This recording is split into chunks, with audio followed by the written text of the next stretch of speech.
प्रणाम। मैं आयुर्वेद रत्न सुनील शर्मा। पिछले पाठ में हमने कुछ उत्तम उपायों के विषय में अध्ययन किया था। इस पाठ में भी हमारा वही अध्ययन आगे बढ़ेगा। कुछ महत्वपूर्ण उपाय जो मनुष्य के जीवन को उत्तम, सुगम, लाभदायक, खुशीपूर्ण प्राप्ति हेतु बताए गए हैं, जिनमें कुछ हमने पिछले पाठ में ले लिए थे। आज उससे आगे बढ़ेंगे। यहाँ तक हमने ले लिए थे, आगे हम चलते हैं। ये वो मंत्र है जिसे दिव्य मंत्र कहा गया है। माँ भगवती का है, उसके सभी रूपों का है, चाहे वो चामुंडा रूप हो, चाहे वो चंडी का रूप हो, माँ दुर्गा का रूप हो, यह जो भी भिन्न भिन्न रूपों में हमारी देवी माताएं क्षेत्रों के अनुसार मान्यता में हैं, उन सभी के लिए समग्र रूप से यह मंत्र है। यह मंत्र यदि उत्तम तरीके से दीर्घ काल तक निस्वार्थ भाव से जपा जाए, बहुत कुछ प्राप्त होगा। वह शब्द अलग है कि निस्वार्थ भाव से तो मनुष्य नहीं रह सकता, यहाँ तक कि कोई संत भी नहीं रह सकता। उसके मन में भी मोक्ष की इच्छा तो होती ही है।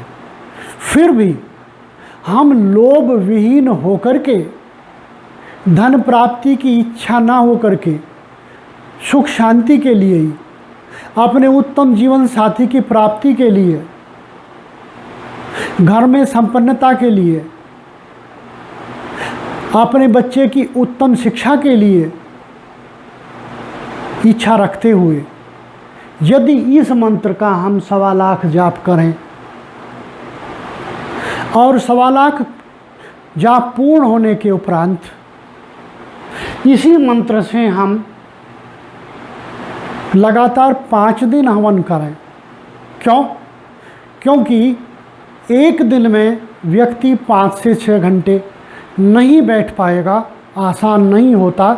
ऋषि संत लोग ही बैठ पाते हैं, क्योंकि 5-6 घंटे तो लगेंगे। जितने मंत्र हम 1.25 लाख करेंगे तो 1.25 लाख का 1/10 11,000 तो बनेगा, 11-12 हज़ार। उतने आहुतियाँ एक दिन में जन सामान्य के सामर्थ्य से परे हो जाती हैं। संत लोग तो इससे भी ज़्यादा लगा लिया करते हैं। फिर भी 1/10 की 1/10 अर्थात 11 मालाएँ, इतनी तो आहुतियाँ व्यक्ति दे ही सकता है। एक दिन में 1 से 1.5 घंटा लगेगा। हवन करें, 5 दिन तक करें कम से कम, संभव हो तो 10 दिन करें, सुबह 1 से 2 घंटा लगाएं। तदुपरांत संभव हो सके तो इस मंत्र को किसी भोजपत्र पर लिख करके काली शाही से उसमें गुलाब का जल मिलाएं, मालकांगनी का रस मिलाएं और उसकी पूजा करके लाल फूलों पर 5 दिन रख के उसकी पूजा करें। तदुपरांत ताबीज में भरकर उसे सोमवार के दिन सुबह के समय धारण कर लें और प्रतिदिन इसकी 1 माला जपते जाएं। तदुपरांत जो प्राप्ति होगी वो आपको पहले नहीं बताना उचित नहीं, इतनी अच्छी प्राप्तियां होंगी।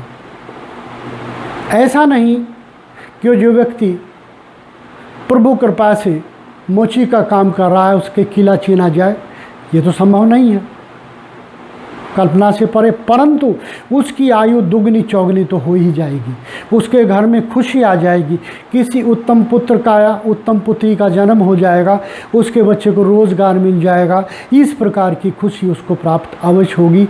ऐसा हमारी धार्मिक पुस्तकें या माँ भगवती की पुस्तक जिसे देवी भागवत कहते हैं उसमें ऐसा वर्णन है। पढ़ देता हूँ। ओम ह्रीं श्रीं हिनिजाय देवै स्वाहा। ओम ह्रीं श्रीं हिनिजाय देवै स्वाहा। अब हम आगे चलते हैं। मृत संजीवनी ज्ञान प्राप्ति के लिए, ये मृत संजीवनी का यंत्र है जो विद्या, बुद्धि, ज्ञान, कंपटीशन पास करने के लिए आदि आदि, अच्छे प्राप्तांकों के लिए, बुद्धि तेज करने के लिए, सम्मान पाने के लिए, अपने घर में, अपने समाज में सम्मान पाने के लिए, मित्रों में सम्मान पाने के लिए, ये यंत्र अंगूठी में बनवा करके या ताबीज में बनवा करके गले में धारण किया जाए। तरीका क्या होगा? पहले इसको बनवा लें, फिर लाल फूलों पर रख करके, पंचामृत से स्नान करा करके, फिर लाल फूलों पर रख करके इस बीज मंत्र का 11 मालाएं रोज जाप करें, पूर्व को मुख करें। मंत्र है Vim Vim Vim Vim Vim, यही मंत्र है। 11 माला कोई कठिन नहीं है, 45 दिन तक करें। फिर इसे 45वें दिन भोग दे, खीर का भोग दे, शहद का भोग दे, गंगा जल का छींटा लगाए और जो भोजन घर में खाया जाता हो उसका भी भोग दे। प्रभु का ध्यान करके इसे 45वें दिन धारण कर ले। अंगूठी में बनवाना, अंगूठी में बनवाएं, तामीज में बनवाना, ताबीज में बनवाएं, अपनी सामर्थ्य के अनुसार है। लेकिन अंगूठी या तो पीतल की हो या फिर स्वर्ण की हो। चांदी वांदी कुछ नहीं होता, चांदी लोहा एक ही कलर का होता है। उनका जो रंग है वो सूर्य की तरफ नहीं जाता और ये सब चीज़ें सूर्य की तरफ जाती हैं। बहुत कुछ प्राप्तियां होंगी, ऐसा हमारा साहित्य, दर्शन साहित्य और विद्वान व्यक्तियों द्वारा लिखित पुस्तकें ऐसा दर्शाती हैं।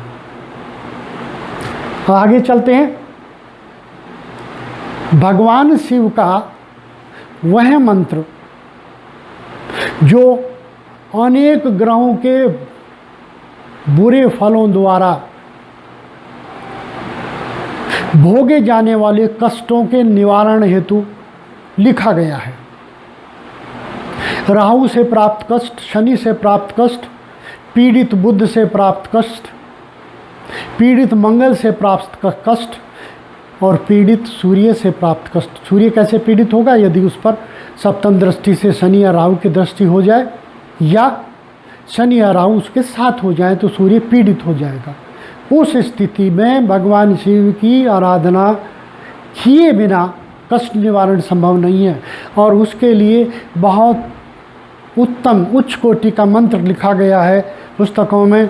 मंत्र है ओम ह्रीं शिव शक्ति याम स्वाहा। ओम ह्रीं शिव शिव शक्ति याम स्वाहा। प्रतिदिन इसका जितना माल जाप कर सकते हैं, पुस्तकों में तो 11 माला रोज़ लिखा है, लेकिन जितना व्यक्ति अपनी सामर्थ्य के अनुसार कर सकता है, परंतु नियम होना चाहिए। ऐसा नहीं आज आधी माला कर ली, कल एक माला कर दी, वो मंत्र खंडित हो जाता है। आप एक माला नहीं कर सकते तो प्रतिदिन आधी माला का ही नियम बनाएं, तो फिर प्रतिदिन आधी माला करें और यदि समय आप पर आ जाए, आपके पास आ जाए तो उसकी एक माला कर दे, तो फिर आगे निरंतर एक ही माला चलेगी। ये भगवान शिव का मंत्र है। यदि राहु और शनि के कष्ट जो व्यक्ति मानते हैं, जैसे प्राय मैंने भी देखा है, शनिवार के दिन लोग शनि पर तेल चढ़ाने की लाइन में लगे रहते हैं। यदि वो तेल न चढ़ा करके इस मंत्र का जाप करें, शनि राहु भगवान शिव की आराधना के अधीन हैं। मात्र तेल चढ़ाने, वो तेल चढ़ाना वो उनकी अपनी इच्छा है। परंतु भगवान शिव की आराधना के बिना शिव और वो शनि और राहु का नियंत्रण संभव नहीं कहा गया है। इस मंत्र का निरंतर जाप करें, नियमित जाप करें।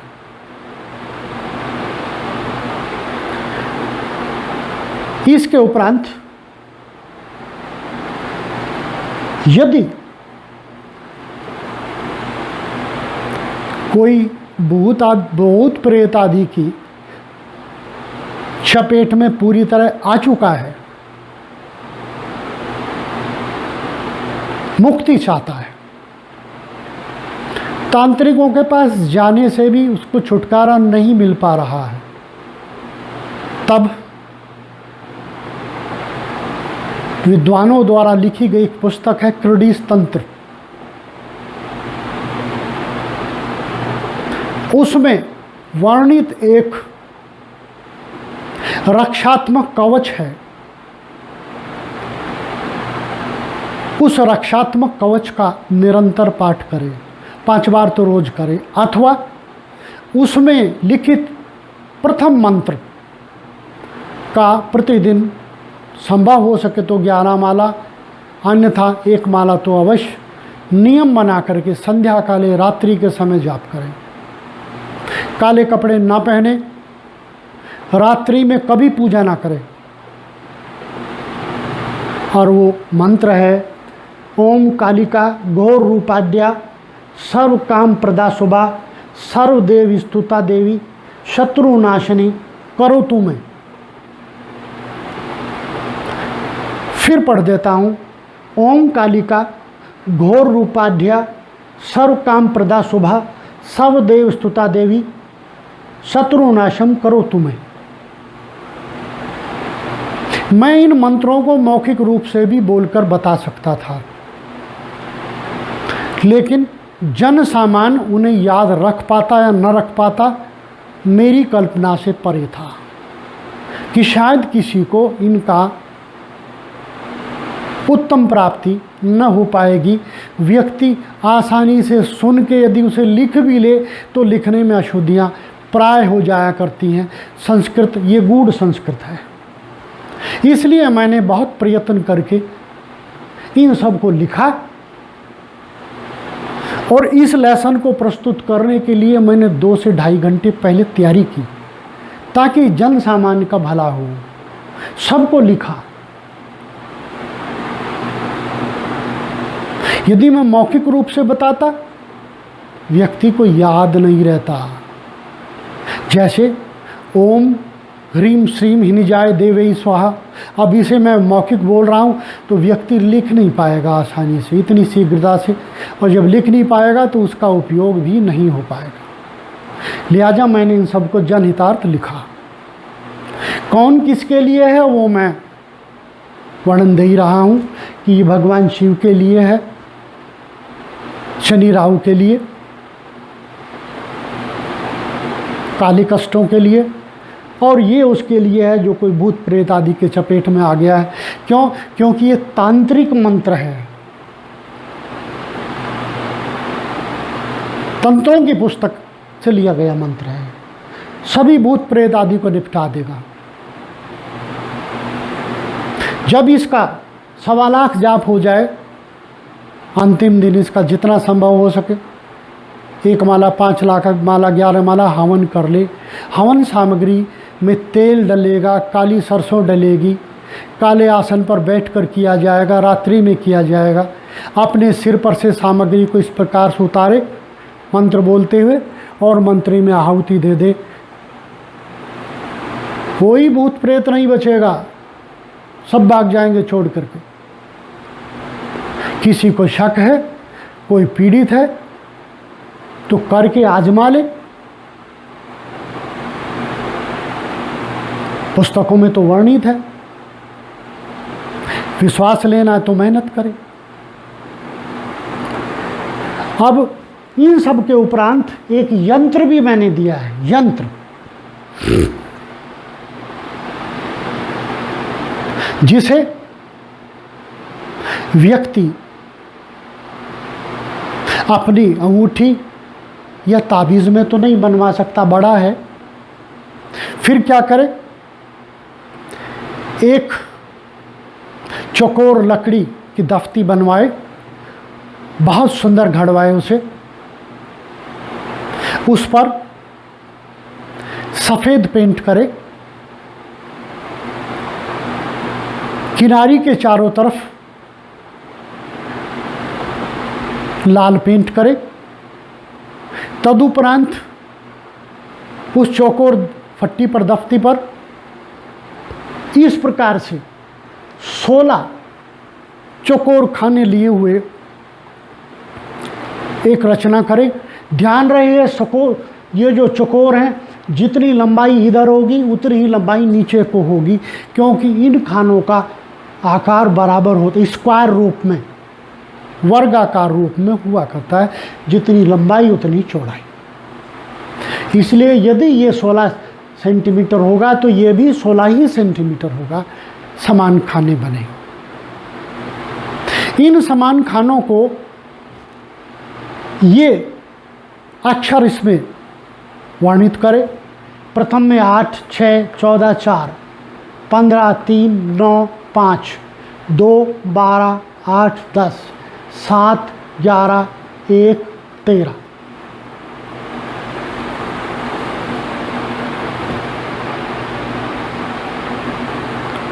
इसमें किधर से भी लेंगे इसका टोटल 32 आएगा।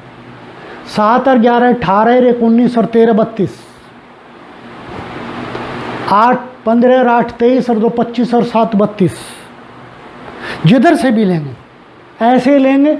8 और 3 11, इसके सामने नहीं, इसके सामने नहीं आएगा, हाँ आएगा। 8 और 3 11 और 8 19 और 13 32। इसका योग 32 पड़ेगा। अब इस यंत्र को जो कि हमने सफ़ेद पट्टी पर बनवा लिया है, कितना बड़ा बनवाया ये स्वेच्छा से, अपनी स्वेच्छा पर है। मंदिर में रखना है तो जितना बड़ा हमारा मंदिर है उसके अनुसार बना सकते हैं। दीवार पे लगा टाँक करके पूजा करनी तो उसके अनुसार बना सकते हैं। ये तो अपनी इच्छा है। तदुपरांत यहाँ अपनी मनोकामना लिख दे नीचे। और प्रतिदिन सूर्य के मंत्रों का जाप करें। सूर्य के मंत्र कौन होते हैं? ओम ह्रांग ह्रींग ह्रौं से सूर्याय नमः। कुछ दिनों के उपरांत सम्मान में वृद्धि शुरू हो जाएगी, इच्छा पूर्ति शुरू हो जाएगी। अथवा दूसरी विधि भी है, कागज पर इस यंत्र को बनाएं। रविवार के दिन यहाँ पर अपनी इच्छा लिख दे, जो भी आप इच्छा चाहते हैं। पुत्री का विवाह कराना चाहते हैं, नौकरी चाहते हैं, स्वास्थ्य अच्छा चाहते हैं, स्वास्थ्य में उन्नति चाहते हैं, इसको लिख दे। ये रविवार के दिन लिखना है। और एक ही साथ 15 लिख ले, संख्या में 15 कागज पर 15 बना ले। तदुपरांत सूर्य के सम्मुख बैठे, घी का दीपक जलाए, आटे का दीपक होना चाहिए, वो सूर्य की तरफ मुंह करे दीपक का, और निरंतर सूर्य के मंत्रों का जाप करे। ओम ह्रांग ह्रीं ह्रौं से सूर्याय नमः।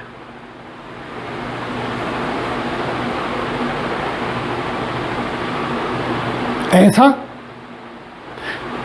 कब तक करे? जब तक आटे के दीपक में घी जितना आपने रखा है वो पूर्णतः जलकर समाप्त ना हो जाए, तब तक जाप करें। या आपने संध्या का ले लिया है तो जब तक सूर्य अस्त ना हो जाए तब तक जाप करें।